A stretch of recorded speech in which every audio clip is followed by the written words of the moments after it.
हज़रत मोहतरम ईरान ने एक बार फिर से अरब को धमकाया है और शायद अरब इसी लायक हैं।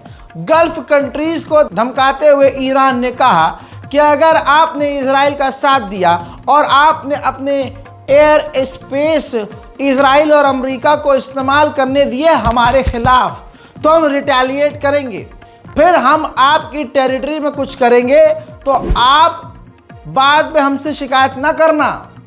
किसी ने भी अगर इजराइल अमेरिका का साथ दिया और हमें नुकसान पहुंचाया तो उस टेरिटरी और उन देश को भी हम निशाना बनाएंगे जो इजराइल के साथ खड़े हुए नजर आएंगे। मेरे दोस्तों, शायद अरब देश इसी लायक हैं।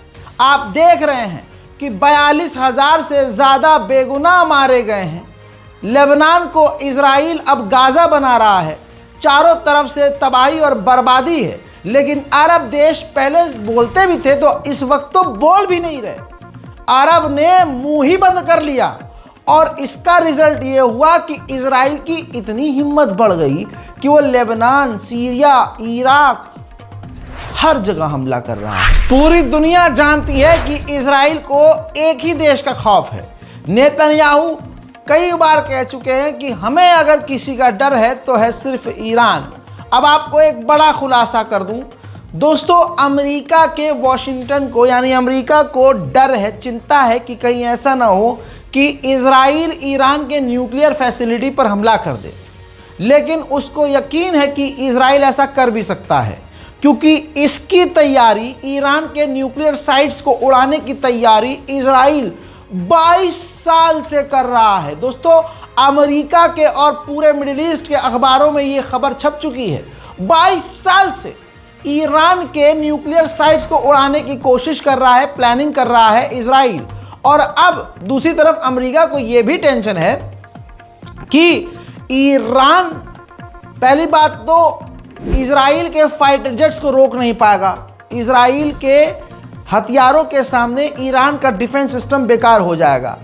लेकिन पहाड़ी इलाकों में ईरान की जो न्यूक्लियर साइट्स हैं वो ज़मीन के काफ़ी गहराई में हैं और इजराइल के पास ख़तरनाक और भारी बंकर ब्रस्टर्स बम नहीं हैं और ख़तरनाक स्पेशल बम जो ज़मीन के अंदर जाकर तबाही मचा सकते हैं, वो भी पहाड़ी इलाके में। ऐसे बम इजराइल के पास ज़्यादा नहीं है और ऐसे बम को गिराने के लिए इजराइल को स्पेशल एयरक्राफ्ट बॉम्बर चाहिए, वो भी ज़्यादा इजराइल के पास नहीं है।